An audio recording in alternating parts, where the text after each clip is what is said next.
يا ربي بالمصطفى بلغ مقاصدنا واغفر لنا ما مضى يا واسع الكرم.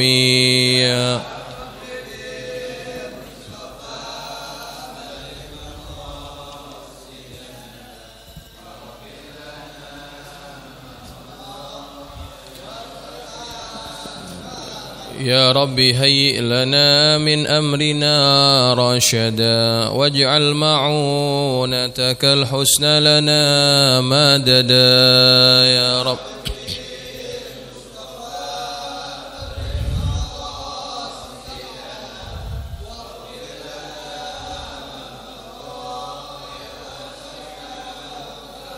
ولا تكلنا إلى تدبير أنفسنا فالنفس تعجز عن إصلاح ما فسدا يا رب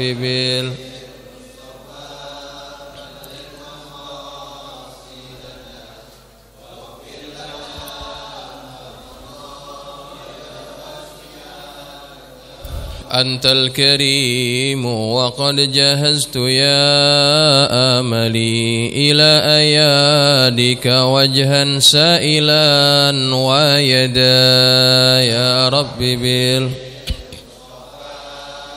بلغ مقاصدنا واغفر لنا ما مضى يا واسع الكرم. اللهم صل وسلم وبارك عليه وعلى آله.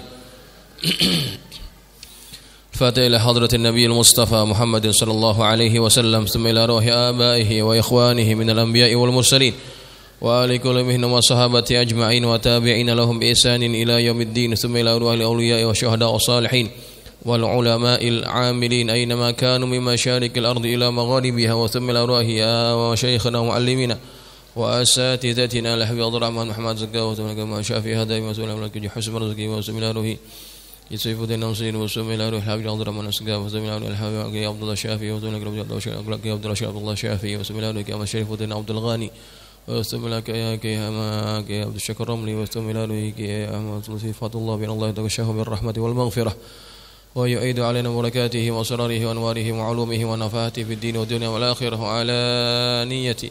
ثم إلى روح مؤلف هذا الكتاب الإمام النووي وأن الله يتغشاه بالرحمة والمغفرة ويعيد على بركاته وأسراره وأنواره وعلومه ونفاته في الدين والدنيا والآخرة وعلى نية أن الله يفتح علينا فتوح العارفين ويفقهنا في الدين ويرزقنا كمال الإخلاص واليقين.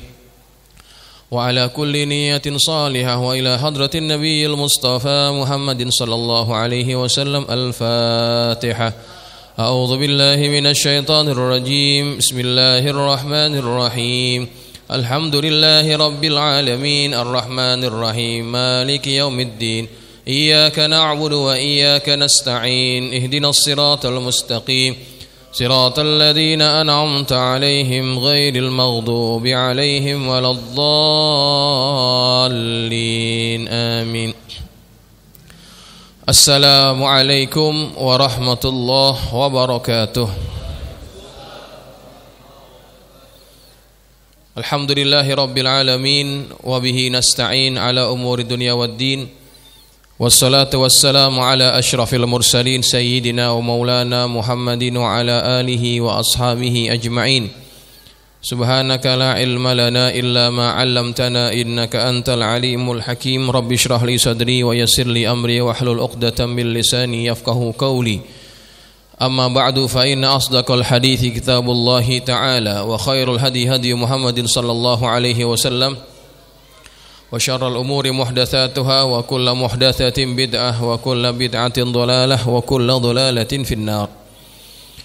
Hadirin hadirat jamaah yang dirahmati Allah sekalian, alhamdulillah malam ini Allah berikan kemudahan kepada kita semuanya. Allah berikan taufik kepada kita semuanya untuk dapat hadir melaksanakan salat maghrib berjamaah, dan selanjutnya kita dimudahkan oleh Allah, dikurniakan taufik oleh Allah untuk hadir duduk di majelis yang mulia ini sambil kita beriktikaf, sambil kita mendengarkan hadis baginda Rasulullah sallallahu alaihi wasallam. Sesungguhnya majelis ini adalah majelis yang sangat barokah, Majelis yang sangat manfaatnya besar. Seandainya kita dapat memanfaatkan kesempatan ini dengan kita membaca hadis baginda Rasulullah sallallahu alaihi wasallam. Dan insyaallah malam ini adalah ta'lim yang terakhir sebelum kita tawakuf sementara menyambut kedatangan bulan suci Ramadan, dan kita akan tawakuf secara bersama-sama pada hari Ahad pada ta'lim Ustadz Siddiq ya, Ustadz Siddiq Yusuf. Baik jamaah yang dirahmati Allah sekalian, kita akan teruskan takrir kitab Riyadhus Shalihin. Kita masih dalam bab berkaitan dengan babul ikhlas wa ihdharin niyyati fi jami'il a'mali wal aqwali wal ahwalil barizati wal khafiyah. Bab membicarakan tentang ikhlas dan menghadirkan niat pada seluruh perbuatan, perkataan, keadaan yang nyata dan yang tidak nyata. Pada minggu yang lalu kita baca hadis yang ke-8. Malam ini kita masuk pada hadis yang ke-9. Halaman yang ke-42 bagi yang ada kitab ya, silakan kalau yang ingin pegang kitab, yang lihat kitab bisa diambil di belakang ya, masih ada. Halaman yang ke-42.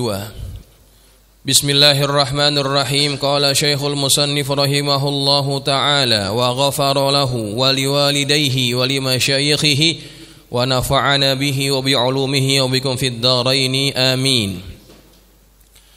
Qala radhiyallahu anhu an Abi Musa Abdullah bin Qais al-Ash'ari radhiyallahu anhu qala su'ila Rasulullah sallallahu alaihi wasallam 'anir rajuli yuqatilu syuja'atan wa yuqatilu hamiyatan wa yuqatilu riya'an ay dzalika fi sabilillah ay yuzalika fi sabilillah. Faqala Rasulullah sallallahu alaihi wasallam man qatala litakuna kalimatullahi hiyal ulya fahuwa fi sabilillah. Muttafaqun alaih. Dari Abu Musa Abdullah bin Qais al-Ash'ari, beliau berkata, jadi saya sedikit jelaskan tentang Abu Musa al-Ash'ari ya. Jadi Abu Musa al-Ash'ari adalah salah seorang sahabat Nabi yang berasal daripada negeri Yaman. Dia punya qabilah, dia punya suku namanya Ash'ar ya. Ash'ari itu nisbat kepada kaumnya, kabilahnya yaitu Ash'ar yang ada di Yaman. Dan ini terkenal sebagai kabilah yang masyhur di negeri Yaman. Kita sering dengar satu orang ulama yang menyusun sifat 20 ya, yaitu Al-Imam Abul Hasan Al-Ash'ari ya, yang beliau mendirikan mazhab Asy'ariyah yang menjadi pedoman dan pegangan mayoritas umat Islam pada perkara akidah di Indonesia ataupun di Nusantara, bahkan di dunia. Bahkan ada mazhab akidah yang dominan di dunia ini, yaitu Asy'ariyah dan Maturidiyah. Asy'ariyah itu nisbatnya kepada Abu Musa al-Ash'ari. Satu lagi Maturidiyah itu nisbat kepada Abu Mansur al-Maturidi ya. Inilah dua akidah yang diakui sebagai akidah Ahlus Sunnah wal Jamaah berdasarkan konvensi yang baru-baru ini terjadi ataupun dilakukan di negara Chechnya. Itu ulama seluruh dunia berkumpul, kemudian mereka menetapkan akidah Ahlus Sunnah wal Jamaah, yaitu siapa? Mereka-mereka yang berpegang akidahnya itu dengan akidah Asy'ariyah, Maturidiyah. Nah, itu termasuk akidah Ahlus Sunnah wal Jamaah. Sedangkan yang lainnya tidak. Ya, Syiah ya.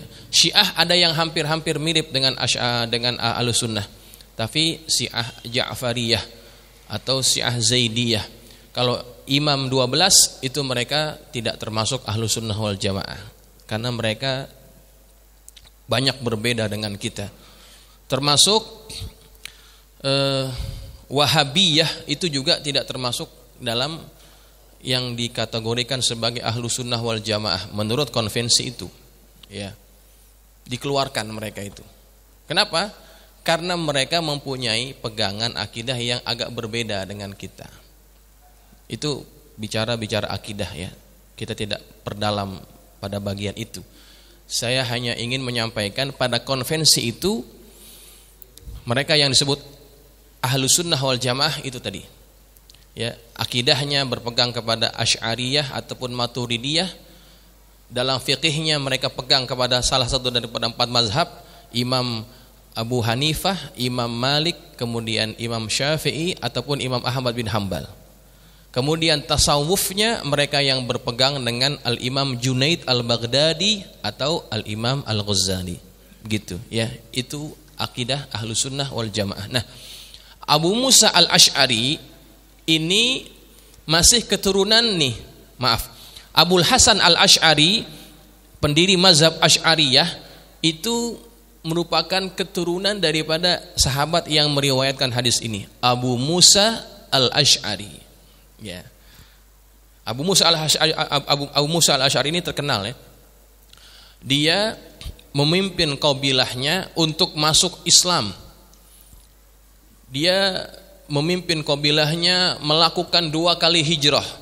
Hijrah yang pertama yang dilakukan ketika pergi ke negeri Habasyah. Habasyah itu sekarang negerinya Ethiopia. Dulu negeri itu terkenal kaya, ya. Sekarang saja miskin. Nah, hijrah yang kedua dilakukan ke negeri Madinah. Dua-duanya dilakukan oleh Abu Musa Al-Asy'ari. Ada satu hadis yang Nabi puji beliau. Nabi puji karena Abu Musa Al-Asy'ari kalau ngaji itu suaranya enak banget. Nabi katakan kepada dia, laqad utita mizmaran min mazamiri ali Daud. Engkau telah diberikan seruling daripada seruling-serulingnya keluarga Daud. Maksudnya dia punya suara itu begitu indah. Nabi Daud adalah nabi yang punya kelebihan apa? Suara. Suaranya itu begitu nikmat. Kalau dia ngaji, itu burung gak akan ada yang terbang. Kalau dia lagi baca kitab Zaburnya itu burung gak ada yang terbang. Semua ngapain? Semua dengerin dia punya bacaan. Saking enaknya dia punya bacaan Quran. Nah, sahabat yang bernama Abu Musa Al-Asy'ari ini memiliki suara yang dipuji Nabi bahwa engkau diberikan daripada seruling-serulingnya keluarga Daud. Enak suaranya. Itu Abu Musa Al-Asy'ari, ya. Nah, inilah sekilas tentang sahabat Nabi yang meriwayatkan hadis ini. Apa yang beliau riwayatkan daripada Rasulullah? Su'ila Rasulullah sallallahu alaihi wasallam 'anir rajuli yuqatilu syaja'atan wa yuqatilu hamiyatan wa yuqatilu riya'an. Rasulullah ditanya tentang seorang laki-laki yang berperang karena dorongan keberanian, berperang karena fanatisme, dan berperang karena riya. Ayyu dzalika fi sabilillah? Siapakah yang berada di jalan Allah? Faqala Rasulullah sallallahu alaihi wasallam, maka Rasulullah sallallahu alaihi wasallam bersabda, man qatala litakuna kalimatullahi hiyal ulya fahuwa fi sabilillah. Barang siapa yang berperang agar kalimat atau agama Allah itu menjadi yang tertinggi, maka dia berada di jalan Allah. Nah, jamaah yang dirahmati Allah sekalian, ini seharusnya menjadi pedoman bagi kita dalam memperjuangkan apapun yang berbau agama. Nabi ditanya oleh seseorang, orang yang berperang motivasinya adalah keberanian, syaja'ah. Orang yang berperang karena hamiyah. Hamiyah itu arti asalnya menjaga, tetapi diterjemahkan fanatisme. Ya, karena fanatisme kepada keluarga, fanatisme kepada suku, fanatisme kepada bangsa, bahkan fanatisme kepada organisasi, itu juga bahaya. Kemudian wa yuqatilu riya'an, orang yang berperang karena riya. Apa itu riya? Dia ingin orang lain lihat perbuatan dia. Dia ingin menunjukkan perbuatan itu kepada orang, pamer kalau kita bilang. Nah, dari tiga motivasi berjuang ini, semuanya tidak ada yang direken. Semuanya tidak ada yang dinilai oleh Allah Subhanahu wa taala. Kenapa? Karena masing-masing motivasinya bukan karena Allah. Kata Nabi, barang siapa yang berjuang niatnya agar meninggikan kalimat Allah, meninggikan agama Allah, itulah yang disebut sebagai orang yang berada di jalan Allah. Ya. Maka harus hati-hati, perjuangan membela agama itu harus murni karena Allah. Bukan karena partai, bukan karena organisasi, bukan karena suku, bukan karena bangsa, bukan karena apapun, tapi mesti karena Allah. Kalau bukan karena Allah, semuanya tidak akan dianggap, tidak akan dinilai oleh Allah Subhanahu wa taala.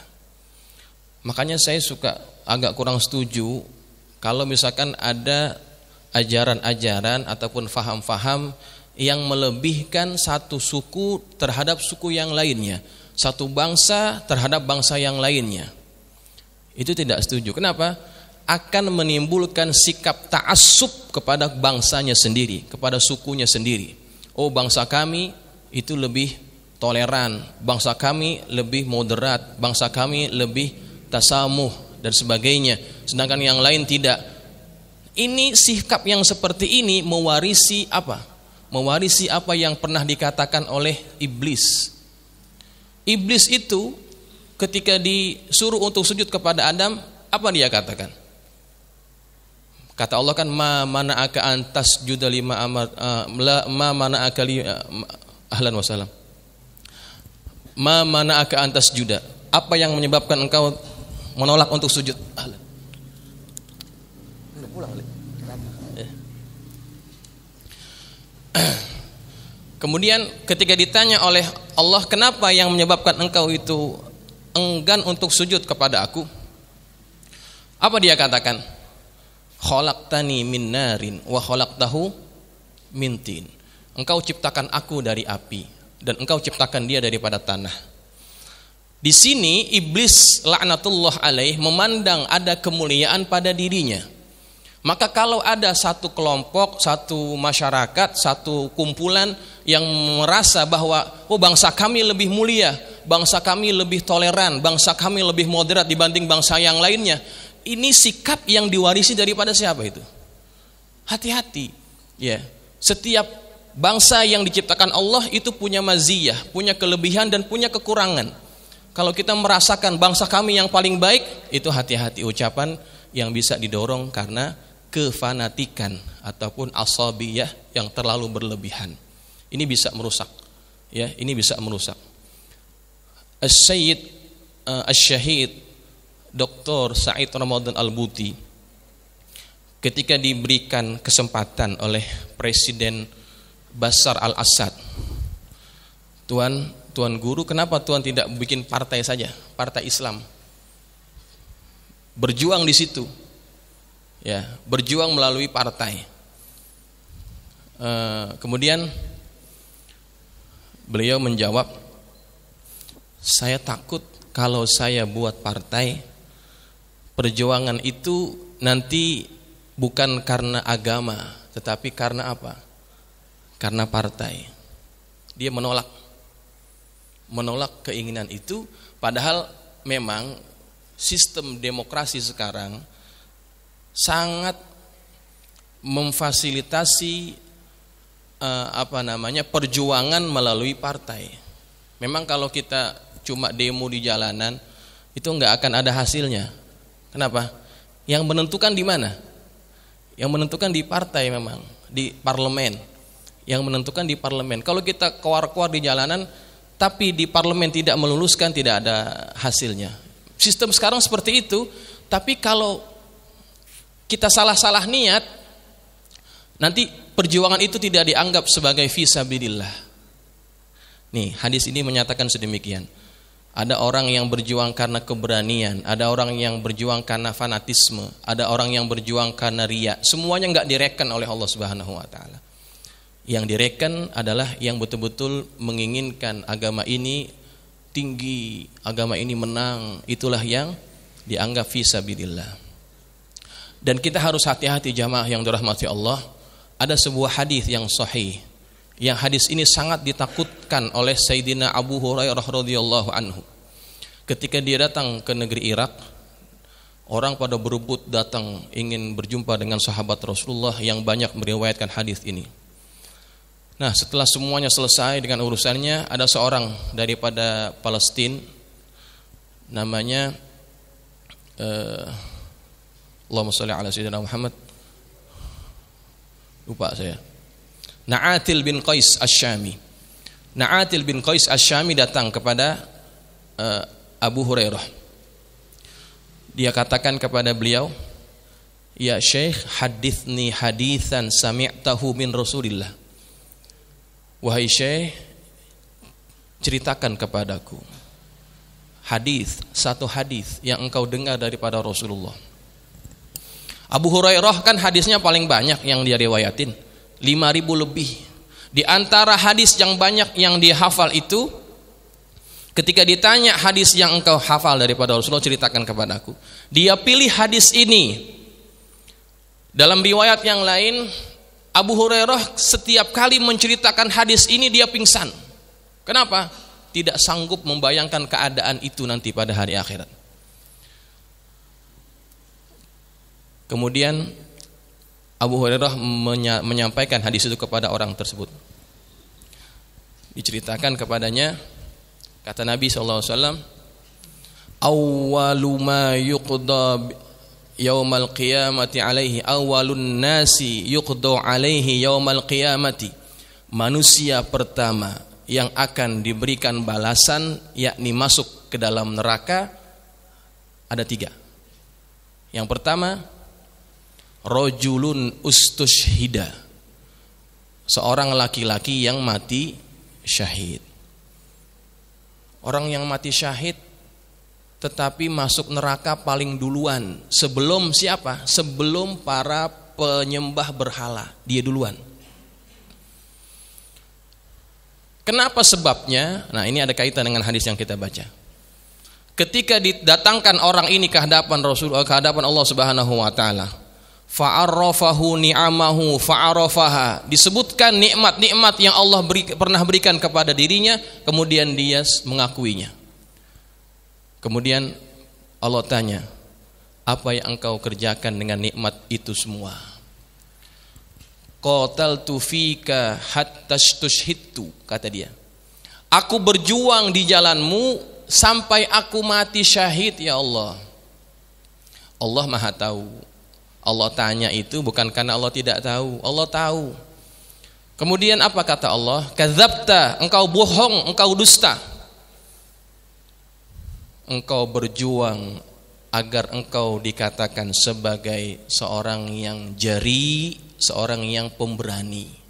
Faqad qila, dan engkau sudah dapatkan pujian itu. Orang-orang sudah menyebutkan engkau sebagai seorang pemberani. Kemudian apa yang dilakukan kepada orang tersebut? Fa umira bihi fasuhiba ala wajhihi hatta ulqiya finnar. Diperintahkan malaikat untuk mengambil orang ini, fasuhiba ala wajhihi, ditarik wajahnya. Orang kalau ditarik biasanya kan tangan ya. Ini yang ditarik apa? Wajah. Ditarik wajahnya hatta ulqiya finnar, sampai dicampakkan masuk ke dalam neraka Allah Subhanahu wa taala. Nauzubillah wal iyazubillah. Ini jamaah sekalian, hati-hati. Ini orang perjuangannya bukan perjuangan yang biasa-biasa. Jihad, medan jihad, dia pergi sampai dia mati syahid, mempertaruhkan nyawanya. Tetapi bagaimana akhir kehidupannya? Akhirnya itu dia masuk ke dalam neraka Allah. Nauzubillah. Lantaran apa? Lantaran niatnya tidak beres. Niatnya ketika dia berjuang bukan karena Allah, tapi karena hanya ingin dikatakan sebagai orang pemberani. Itu saja membuat orang ini tidak layak masuk ke dalam surganya Allah. Na'udzubillah wal'iyazubillah. Maka kita bisa kiaskan kepada semua amal ibadah kita. Apa yang kita kerjakan di dunia ini, kalau niatnya bukan karena Allah, ingin dipuji orang, disebut sebagai orang yang pemberani, orang yang dermawan, orang yang pemurah, orang yang alim, orang yang qari, orang yang hebat dalam segi agamanya, itu semuanya sia-sia belaka. Allah tidak akan reken nanti pada hari kiamat karena tidak adanya keikhlasan pada hatinya, pada niatnya.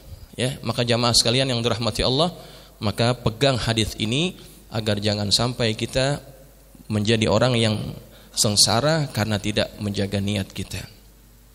Baik, jamaah yang dirahmati Allah sekalian, kita teruskan. Hadis yang berikutnya, wa an Abi Bakrata Nufayn ibn al-Harith al-Thaqafi radhiyallahu anhu anna an-nabiy sallallahu alaihi wasallam qala idza iltaqal muslimani bi sayfayhima fal qatil wal maqtul fin nar.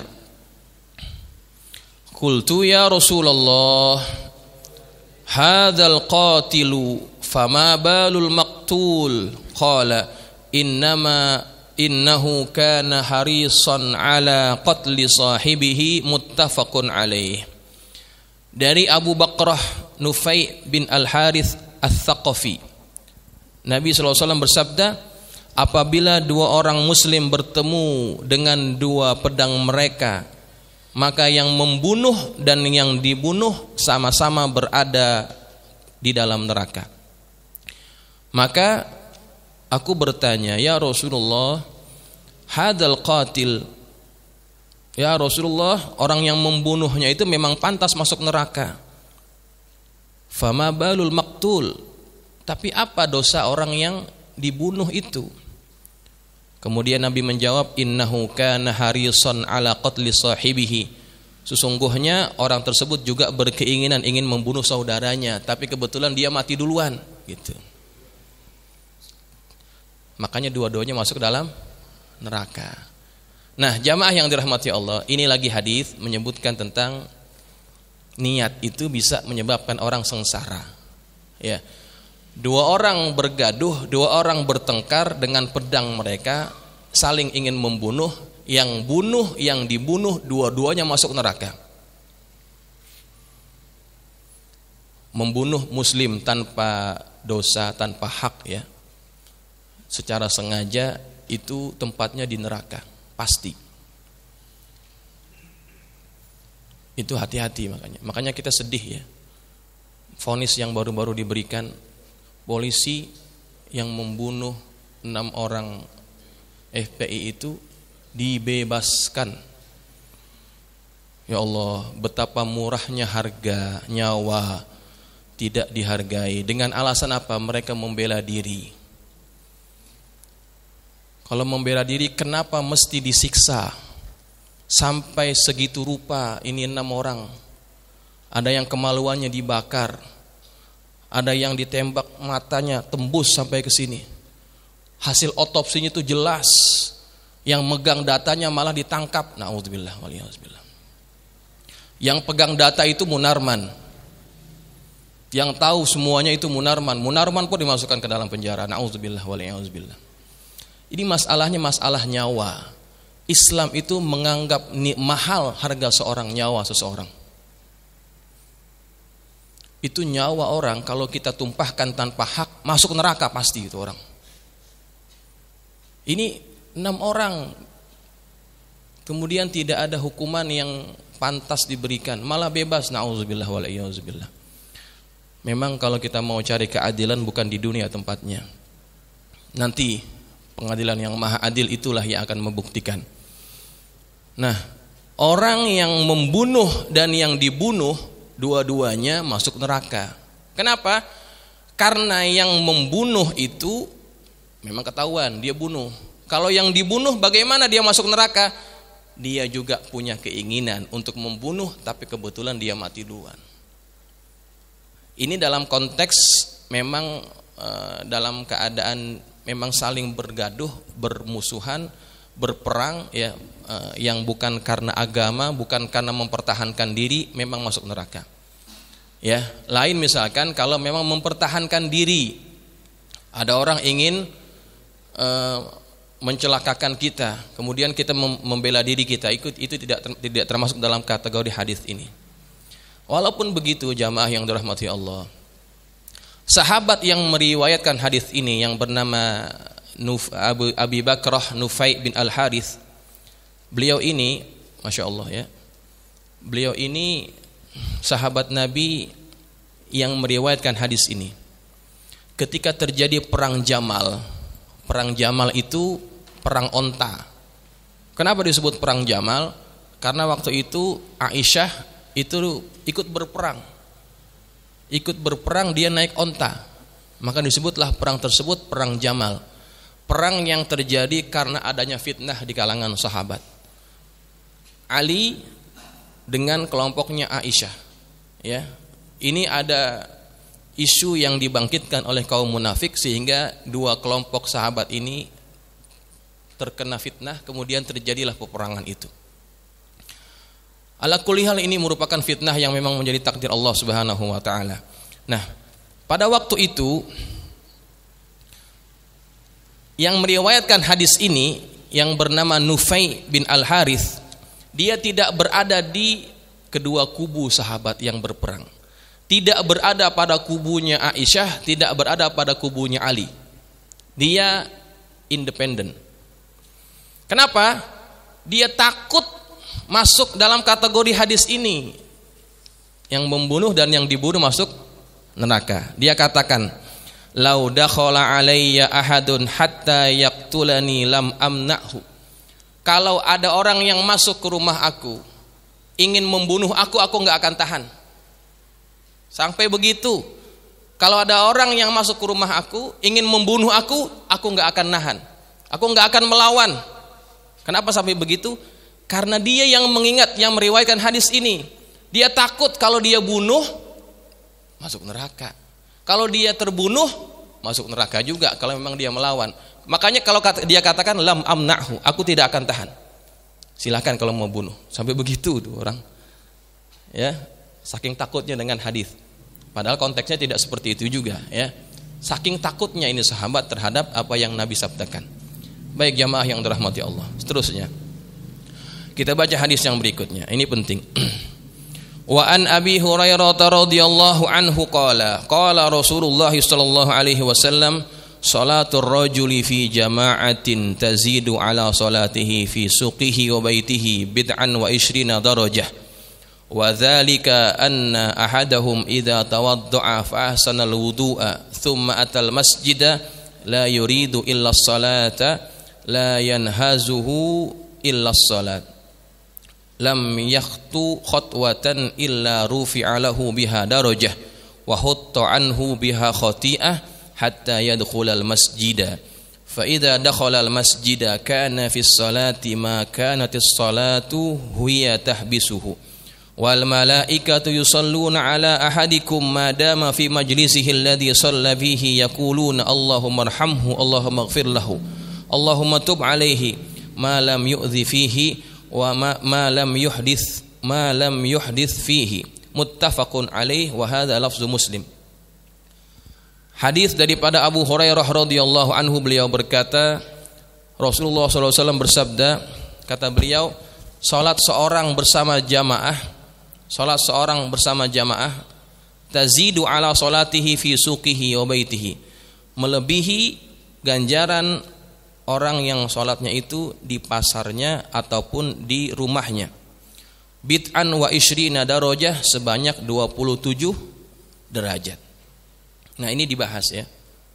Kenapa orang yang salat di masjid lebih banyak salat ganjarannya berbandingkan salatnya di rumah? Munfaridan au jama'atan. Ya, kata pensyarah hadis, munfaridan au jama'atan. Kalau dia salat jamaah di rumah, ya, ataupun dia salat jamaah di pasar, jamaah juga, tetapi tidak bisa mengungguli salat jamaah di masjid. Gitu, ya. Kalau sendiri memang satu saja. Tapi kalau salat jamaah kan sama-sama jamaah. Kata pensyarah hadis, kata Imam Ibnu Hajar, kata beliau munfaridan au jama'atan. Berarti paling afdal sholat jamaah itu di mana? Di masjid. Kenapa berbeda? Karena banyak perkara yang menyebabkan amal itu berbeda. Apa di antaranya? Disebutkan di sini. Wa dzalika anna ahadahum idza tawaddaa fa ahsanal wudu'a. Maka yang demikian itu sesungguhnya salah seorang di antara mereka apabila berwudu kemudian membaguskan wudunya. Tsumma atal masjida, kemudian dia datang kepada masjid. La yuridu illa sholata, yang tidak dia inginkan melainkan hanya salat. La yanhazuhu illa shalah, kemudian tidak ada yang menggerakkannya itu melainkan karena salat. Illa rufi'alahu biha darajah, maka akan diangkat baginya dengan satu langkah itu satu darajat. Wa hutta anhu biha khati'ah, akan digugurkan daripadanya dengan satu langkah itu satu kesalahan. Hatta yadkhulal masjid, sampailah dia masuk ke dalam masjid. Ini bedanya, Pak. Jamaah di masjid dengan jamaah di rumah, walaupun sama-sama jamaah, berbeda nilainya. Karena apa? Kalau orang sholat ke masjid, dia wudunya dari rumah, baguskan wudunya, kemudian datang ke masjid, setiap langkah itu dinilai. Satu langkah naik derajat, satu langkah gugur kesalahannya. Nah, itu yang menyebabkan berbeda. Ya, makanya kalau orang rumahnya jauh dari masjid, untung, Pak.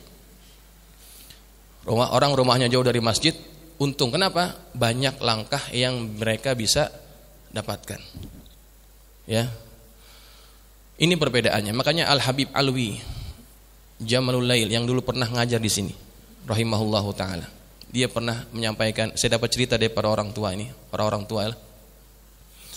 Kata beliau marah itu kalau ada orang ke masjid, wudunya di masjid. Ada orang sembahyang ke masjid, wudunya di masjid. Marah bukan apa-apa, rugi bagi dia.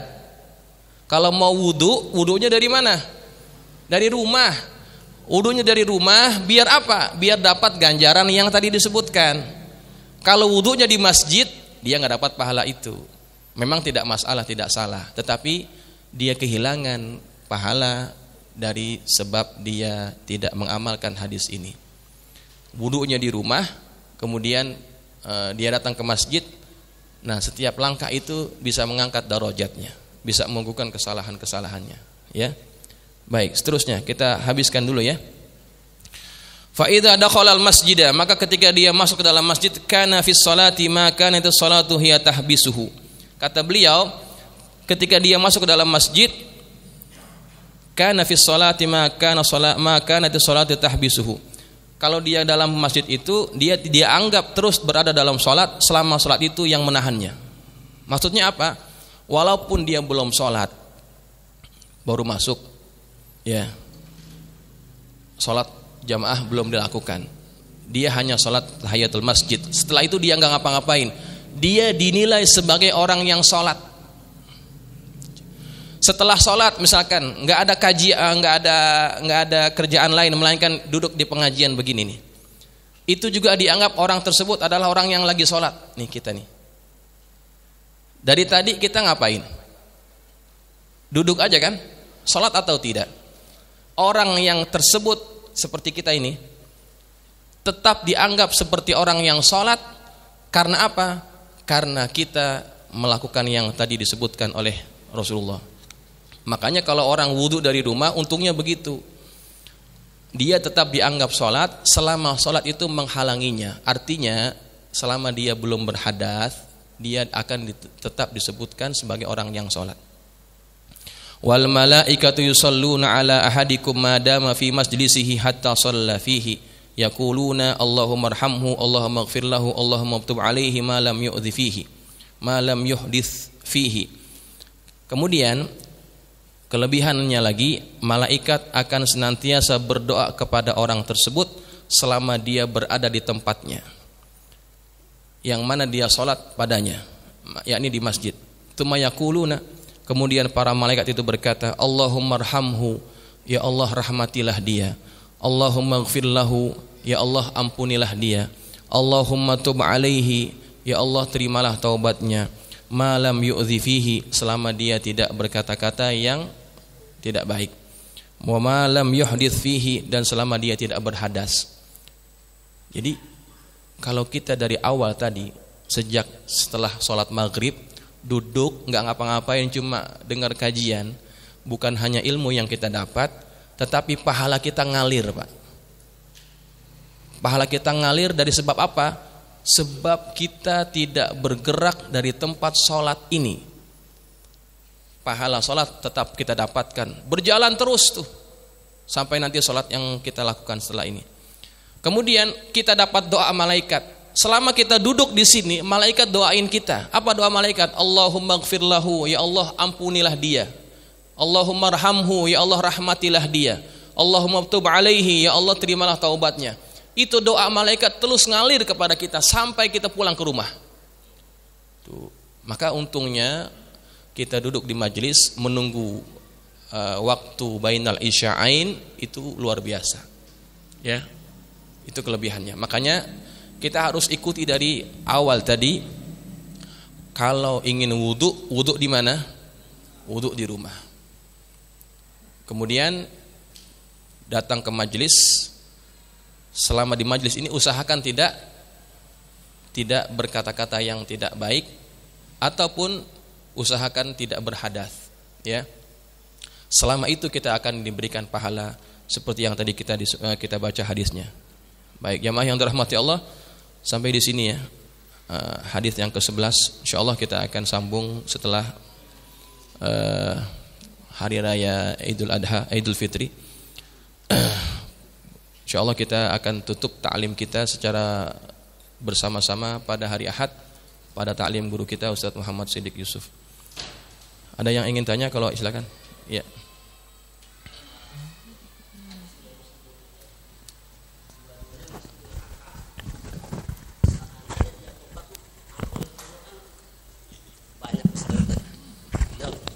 Ampunan Allah kan masih luas. Seandainya setelah membunuh dia menyesal, taubat, bisa diampunin kata. Baik.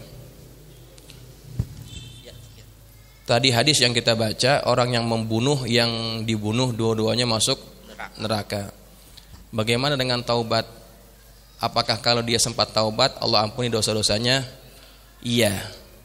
Kalau orang ini sempat bertaubat kepada Allah, maka Allah akan membuka ampunannya dan Allah akan memaafkan kesalahan-kesalahannya.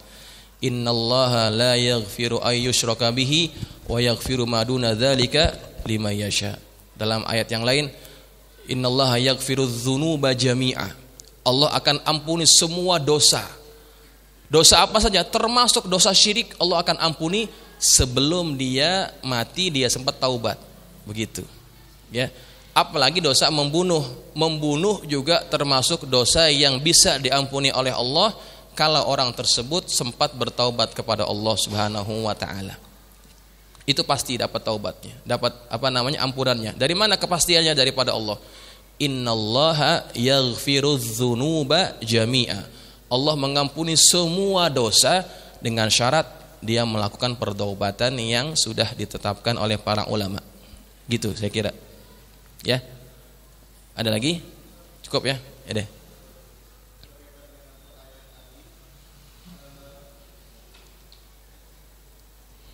Kan kalau ada hukuman untuk pembunuh itu biasanya kalau di Islam qisas.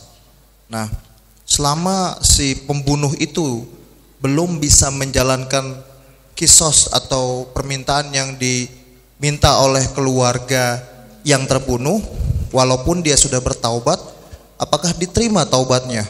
Karena dia belum bisa menjalankan qisas tersebut. Iya. Baik. Di negara kita tidak menerapkan sistem hukum Islam. Ya, pembunuhan baru akan diberikan balasan dengan bunuh juga. Itu kalau dibuktikan di pengadilan bahwa pembunuhan itu dilakukan secara terencana. Itu bisa dijadikan satu bukti untuk dikenakan hukuman bunuh. Tetapi sangat jarang terjadi pembunuhan kemudian diberikan hukuman yang sama, dibunuh juga. Itu sangat jarang di Indonesia. Kecuali kalau sudah sangat parah gitu ya, baru akan diberikan hukuman bunuh. Tetapi tidak sama penerapannya dengan hukuman kisos yang dimaksudkan di dalam syariat Islam. Seandainya orang ini sudah membunuh, kemudian dia tidak menjalankan hukuman itu, yakni tidak dikenakan kisos, tapi dia bertaubat kepada Allah, bagaimana status hukumnya? Ya kan? Bagaimana status hukumnya? Apakah diampuni ataupun tidak? Kalau orang menjalankan kisos, pasti dia akan ampuni. Ya. Kalau orang menjalankan hukum kisos, pasti dia akan dapat ampunan Allah. Tetapi kalau orang ini belum sempat menjalankan kisos ataupun tidak menerapkan kisos lah di negara kita, kemudian dia bertaubat saja, apakah dapat ampunan Allah? Itu terpulang kepada Allah. Kalau Allah ingin mengampuninya, Allah bisa. Kalau Allah tidak ingin mengampuninya, Allah juga bisa. Terpulang kepada Allah Subhanahu wa taala. Gitu. Ya, tetapi kalau kita baca ayat yang tadi, innallaha yaghfiru dzunuba jami'a. Allah bisa mengampuni dosa hambanya apapun yang dia lakukan. Begitu. Tergantung dengan kesungguhan dia dalam pertaubatan itu. Ya. Coba lihat dalam satu hadis. Hadis ini masyhur nih. Hadis ini masyhur. Ada orang membunuh 99 orang, ya kan? Dia ingin taubat, dia tanya seorang ahli ibadah, bisa enggak dia dapat taubat? Kata orang ini, enggak bisa. Dosa kamu sudah kebanyakan. Kemudian alang-alang menyeluk pekasang biar sampai ke pangkal lengan, begitu katanya. Bunuh sekalian orang ini, jadi berapa? 100. Nah, ini kan 100 orang dibunuh sama dia, ya. Kemudian dia berjumpa dengan orang yang tepat, dia bertanya apakah dia bisa dapat taubat daripada Allah? Bisa. Dengan syarat dia betul-betul bertaubat dan tinggalkan tempat ini. Dia mesti pindah daripada tempat ini, kan tempat ini tidak baik. Dia mesti hijrah. Ya, hijrah. Belum sampai ke tempat yang dituju, orang ini meninggal, ya kan? Orang ini meninggal. Seharusnya orang yang membunuh itu ada hukum apa namanya? Balasannya apa? Kisos kan?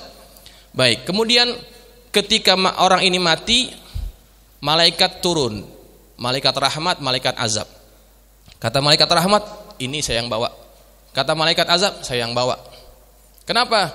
Malaikat rahmat dikatakan ini orang sudah bertaubat. Kata yang azab, kata malaikat azab, enggak, ini orang memang sudah bertaubat, tapi belum ada amalan. Satu-satunya amalan yang ingin dia buat itu hijrah. Itu pun belum sampai. Jadi belum ada amalannya. Nah, ini bertengkar ini dua malaikat. Satu malaikat Allah kirimkan, malaikat yang menjadi hakim. Apa yang dikatakan kepada dua orang malaikat ini? Disuruh ukur di mana tempat yang lebih dekat, maka dia yang layak membawanya. Kalau lebih dekat kepada tempat hijrahnya, maka malaikat rahmat yang bawa. Tapi kalau yang lebih dekat kepada tempat asalnya, malaikat azab yang bawa. Lalu apa yang terjadi? Dalam satu riwayat disebutkan Allah mewahyukan kepada bumi tempat di mana orang ini akan hijrah untuk mendekat.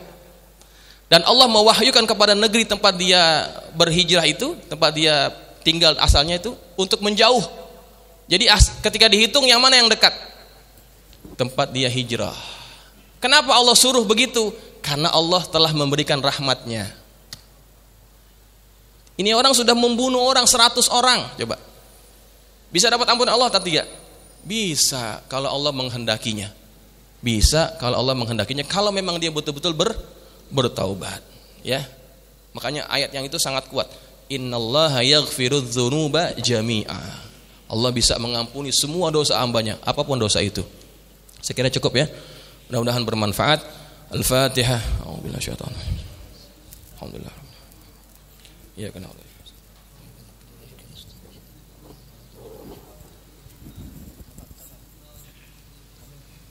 Bismillahirrahmanirrahim. Alhamdulillah rabbil alamin. Allahumma shalli wa sallim ala sayyidina Muhammad wa ala ali sayyidina Muhammad. Allahumma rabbana anfa'na bima 'allamtana, rabbi 'allimna alladhi yanfa'una, rabbi faqihna wa faqih ahlana wa qarabatil lana fi dinina mal qudsin wa zakar, rabbi wafiqna wa wafiqhum lima tardadi qawlan wa fi'lan karama warzuqil kulla halalan daima wa akhirat ya ulama nahdha bil khali wa nufa kull syarr, rabbana aslih lana kull syu'un wa akirra bi ridha minkal uyun waqdina rabbana kull diyun qabla an ta'tiyana rasulul manun واغفر استر أنت أكرم من ستر وصلاة الله تشى المصطفى من إلى الحق دعانا والوفاء بكتاب فيه للناس الشفاء وعلى الآل الكرام الشرفاء وعلى الصحب المصابيح الغرر اللهم اهدنا بهداك واجعلنا ممن يسارع في رضاك ولا تولنا وليا سواك ولا تجعلنا ممن خالف أمرك وعصاك